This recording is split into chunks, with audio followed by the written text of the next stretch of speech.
남자들은 잘 모릅니다. 많은 여성들이 자신의 몸에 대해 부정적인 감정을 가지고 있습니다. 살이 쪄서 보기 싫다. 가슴이 너무 작아서 매력 없어. 배에 살이 접히는 걸 보면 성욕이 뚝 떨어져. 이런 생각들 너무 흔하죠. 하지만 우리는 종종 이 생각들이 오르가즘에 직접적인 영향을 미친다는 사실을 간과합니다. 오르가즘은 단순히 육체적인 자극만으로 이루어지지 않습니다. 자신의 몸을 긍정하고 있는 그대로 받아들이는 심리적 안정감이 쾌감의 문을 여는 데 있어 아주 중요한 역할을 합니다. 당신이 자신의 몸을 부끄러워할 때 당신의 몸은 스스로를 닫습니다. 그리고 쾌감은 닫힌 마음을 뚫고 들어올 수 없습니다. 자신을 바라보는 시선을 바꾸는 것, 그것이 오르가즘을 향한 첫걸음일 수 있습니다. 38세 주부 미영 씨의 이야기. 미영 씨는 출산 이후 몸에 변화가 생겼습니다. 늘씬했던 몸은 출산과 육아로 살이 찌고 가슴은 탄력을 잃었죠. 거울을 볼 때마다 이 몸으로 남편이 나를 어떻게 원하겠어 하는 생각이 들었다고 합니다. 그날 밤 남편이 다가와도 무의식적으로 등을 돌리게 됐다고 해요. 자신이 보기에 싫은 몸을 남에게 보여주는 건 너무나 힘든 일이었죠. 하지만 상담 중 그녀는 이렇게 말했습니다. 사실 남편은 계속 괜찮다고 했어요. 근데 제가 제 몸을 싫어하니까 아무 소용이 없더라고요. 결국 그녀는 매일 거울을 보며 자신에게 말하기 시작했습니다. 괜찮아. 이 몸은 나를 위해 애쓴 몸이야. 그 작은 연습이 다시 몸을 여는 첫걸음이 되었다고 합니다. 두 번째 방해 요인은 감정적 거리감입니다. 육체가 아무리 가까워도 마음이 멀면 쾌감은 오히려 더 멀어질 수 있습니다. 관계가 틀어지거나 서운한 일이 있었거나 혹은 상대방이 내 마음을 이해해 주지 않는다고 느낄 때 우리는 본능적으로 몸을 닫게 됩니다. 심지어 사랑하는 사람에게도 말하지 못한 감정이 쌓이면 그 침묵이 벽이 됩니다. 그 벽은 아무리 격렬한 스킨십으로도 무너지지 않습니다. 진심 어린 대화 그리고 서로를 향한 따뜻한 인정이 필요합니다. 쾌감은 몸의 반응이지만 그 씨앗은 마음에서 자랍니다. 45세 부부 정은 씨와 성진 씨의 이야기. 정은 씨 부부는 겉으로는 사이가 좋아 보였지만 사실 몇 년째 거의 대화를 나누지 않았습니다. 성생활은 있어요. 그런데 아무 감정도 없어요. 정은 씨는 그렇게 말했습니다. 성진 씨는 그냥 결혼했으니 하는 거지라는 식이었고 정은 씨는 그 태도에서 사랑이 아닌 의무만 느껴졌습니다. 어느 날 정은 씨는 용기를 냈습니다. 그리고 이렇게 말했죠. 나 당신한테 마음이 멀어졌어. 그래서 몸도 점점 멀어져. 그 말 이후 두 사람은 서로의 감정을 말하는 연습을 시작했습니다. 그냥 그날 좋았던 점 하나씩 말해보기. 그날 힘들었던 일 한 가지 나누기. 이런 아주 작은 대화가 다시 정은 씨의 몸과 마음을 열기 시작했습니다. 오르가즘은 감정의 꽃입니다.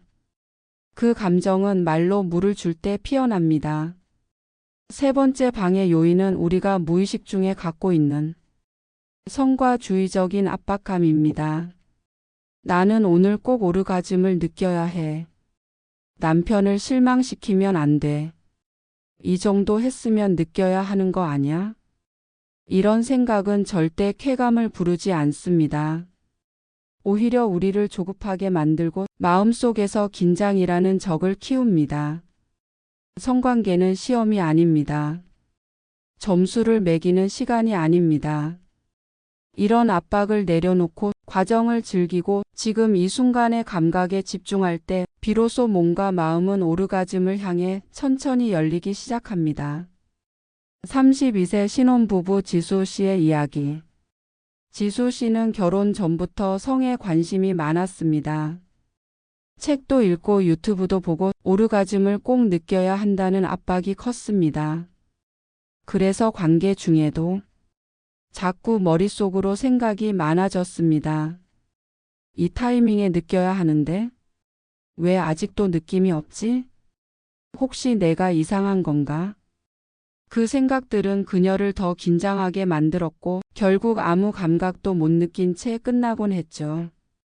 그러다 남편에게 처음으로 속마음을 털어놨습니다. 나 너무 느껴야 한다는 생각에 더 못 느껴. 남편은 조용히 말했습니다. 그럼 오늘은 그냥 서로 껴안고 이야기나 하자. 그날 이후 둘은 오르가즘을 목표로 하지 않았고 그 대신 서로의 감각과 호흡에 집중하기 시작했습니다. 그리고 몇 주 뒤 지수 씨는 조용히 말했습니다. 나 오늘은 뭔가 전보다 훨씬 깊었어. 성과주의는 오르가즘의 적입니다. 욕심을 내려놓을수록 몸은 더 편안히 열립니다. 네 번째 요인은 조금 더 깊은 이야기입니다. 과거의 부정적인 경험이나 트라우마입니다. 어릴 적 부적절한 접촉 혹은 원치 않았던 성관계 혹은 성에 대해 죄의식을 주입받은 교육. 이러한 기억들은 의식적으로는 잊고 있다고 해도 몸과 마음의 깊은 곳에 남아 현재의 성생활에 영향을 줄 수 있습니다. 특히 오르가즘이라는 무방비 상태의 해방감을 느끼는 과정에서 이런 트라우마는 무의식 중에 저항으로 작용합니다. 이 문제는 혼자 해결하기 어렵습니다. 심리 상담이나 성 전문 치료사의 도움을 받는 것이 좋습니다. 그리고 무엇보다 중요한 건 자신을 비난하지 않는 것입니다. 나는 왜 이러지? 나는 이상한가? 그런 질문 대신 나는 충분히 이해받을 자격이 있어. 나는 회복될 수 있어. 이런 말로 자신을 위로해 주세요. 40대 여성 은지 씨의 이야기.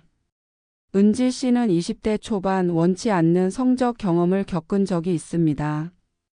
그 일은 그녀의 기억 속에서 사라진 것 같았지만 결혼 후 성생활을 할 때마다 어디선가 느껴지는 불편함과 두려움이 그녀를 짓눌렀습니다. 남편이 가까이 오면 심장이 두근거리고 관계 중엔 갑자기 눈물이 나곤 했습니다. 처음엔 이유를 몰랐습니다. 하지만 상담을 통해 그녀는 과거의 상처를 마주하게 되었고 남편에게 처음으로 진실을 털어놓았습니다. 그게 내 잘못은 아니었는데 난 내가 이상하다고만 생각했어. 남편은 말없이 그녀를 안아주었습니다.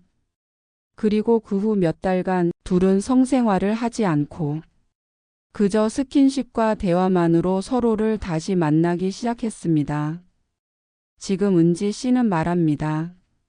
나는 지금도 완벽하지 않아요. 하지만 이제는 내 몸을 두려워하지 않아요. 상처는 회복될 수 있습니다. 오르가즘은 그 회복의 신호 중 하나일 수 있습니다.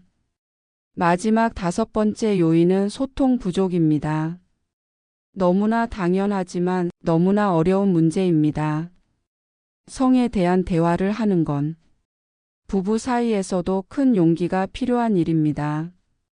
많은 여성들이 그 얘기를 꺼내면 민망할 것 같아서 괜히 상대가 기분 나빠할까봐 침묵을 선택합니다. 하지만 침묵은 갈등을 해결하지 못합니다.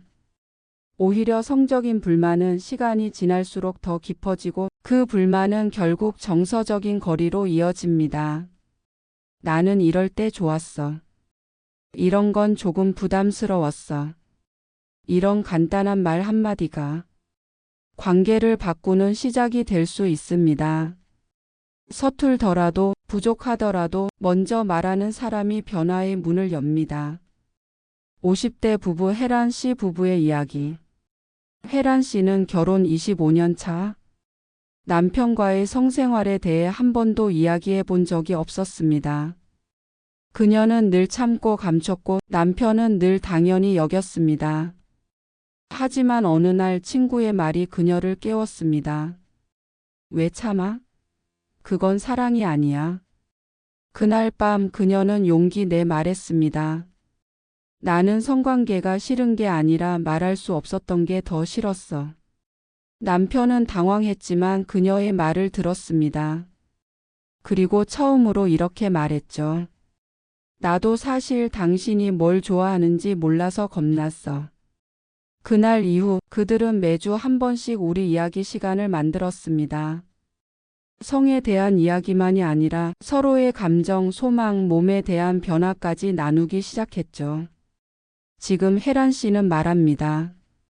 대화만 했을 뿐인데 관계가 달라졌어요. 이제는 몸이 아니라 마음이 만나는 기분이에요.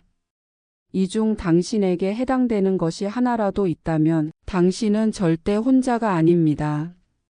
그저 나만의 문제가 아니라 많은 이들이 겪고 있는 일입니다.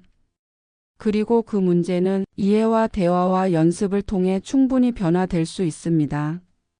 이 오디오북이 당신의 몸과 마음을 조금 더 따뜻하게 품어줄 수 있기를 바라면서 공감이 되신다면 구독하기 버튼을 눌러서 다른 공감되는 영상들을 만나보세요. 그리고 당신이 당신 자신을 조금 더 사랑하게 되기를 바랍니다. 감사합니다.